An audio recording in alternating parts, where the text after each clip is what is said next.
I sent Aaron a video that was on First Things First. No, that's a lie. It was on Speak for Yourself. Jason Whitelock's old show. I'm sorry. So basically, Emmanuel Acho, a former NFL player, yes, brother of Sam Acho on ESPN, and just a really good analyst, in my opinion. I think he does a great job doing what he does. He was the one who actually kind of got NASCAR going with the Kyle Larson thing. So that was kind of cool. I'm forever indebted to Emmanuel Acho. I'm kidding.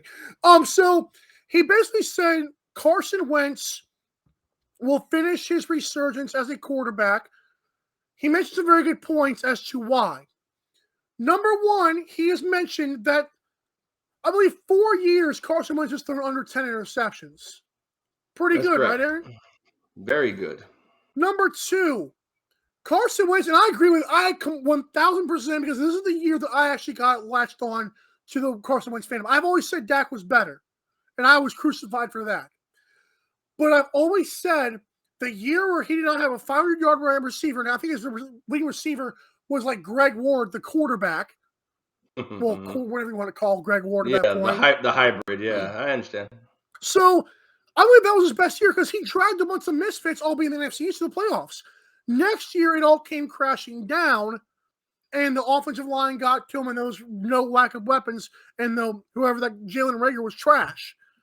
Mm-hmm. However, Emmanuel Acho says that, hey, Carson Wentz has never had a number one wide receiver. Zach Ertz is a tight end. He's never had the Tyreek Hill kind of guy that you could argue with Kelsey and in Kansas City. I agree. Terry McLaurin, I've always compared him to DeAndre Hopkins, not in terms of skill set, but I've always said that Terry McLaurin can play with any quarterback. He always gets his numbers. He's the only guy besides DeAndre Hopkins that I can recall off the top of my head that gets his and produces no matter which baloney butt is sitting back there. I think Carson Wentz can have a fine year. And Aaron, what is your thoughts on this? I really like it. And now I'm kind of sour that we never had a wide receiver one. Yeah, so I don't disagree in the sense that Carson Wentz could have a good year. This could turn into something for them. I mean, the simple fact is that the NFC East is still really kind of up in the air. Dallas, obviously ran away with it last year. I don't know if Dallas is going to get worse, but it could.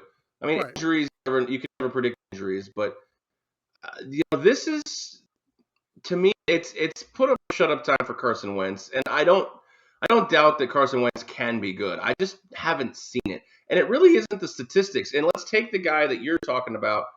We had this conversation yesterday. You don't want to lose Carson Wentz in Indianapolis, but you don't want to bring in Jimmy Garoppolo. Now, I can understand those things, but Carson Wentz and Jimmy Garoppolo, one wins 31-14, and one doesn't.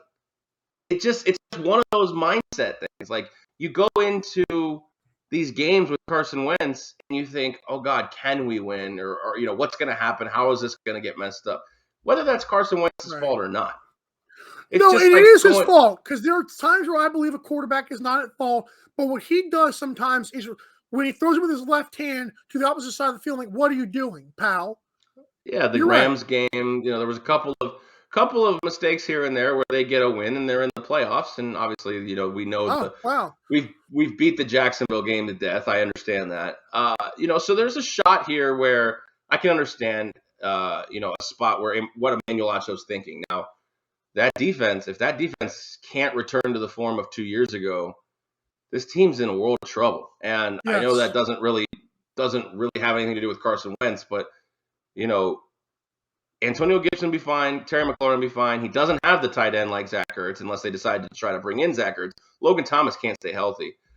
How do you define good? That's the question. What do you define as good? He was good this year, 27-7 with 3,500 yards. I mean, I'm sure the Bears would have happily loved to take that. Matt Nagy would have loved to take that out of Justin Fields. Acho said the Commanders will make the playoffs. I don't know if I'm going that far, but I could see it's not like that they're not going to. It's not like that they can't make the playoffs as a wild card. But defining good, I guess, is another year where he throws for 25 touchdowns, let's say 8 interceptions for the sake of argument, and then, they're right on the verge of the playoffs. And when everybody thought he was just done.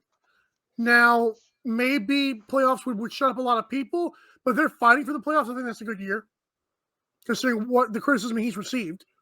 Is a good year 25 touchdowns from a quarterback anymore, though? Well, and I know what you're saying with that. I completely agree. I think he's going to throw for 30, to be fair, or at least 20, maybe more than 27, because he's in a more – the offense will be more geared. It's not as run-heavy as the Colts are. Right. So I do agree. He might throw 27 to 30 touchdowns, and it's still not elite, obviously. But Acho's point was he's not as bad as people make him out to be. Kind of my thing with Daniel Jones and Mitch Trubisky. They're not terrible. They're just not game changers, but they can be good. Yeah, I mean, I don't see why Carson Wentz can't be a game manager. If Antonio Gibson can become, an upper echelon elite back, that's huge. Terry McLaurin, like you said, he'll get his numbers. And they're in a division that's definitely winnable, let's call it. Right. And, making the playoffs would do a lot for Carson Wentz's, reputation. His psyche, too. I just don't. I don't know. I don't know 100% what's going to happen in the NFC East. I still don't think. I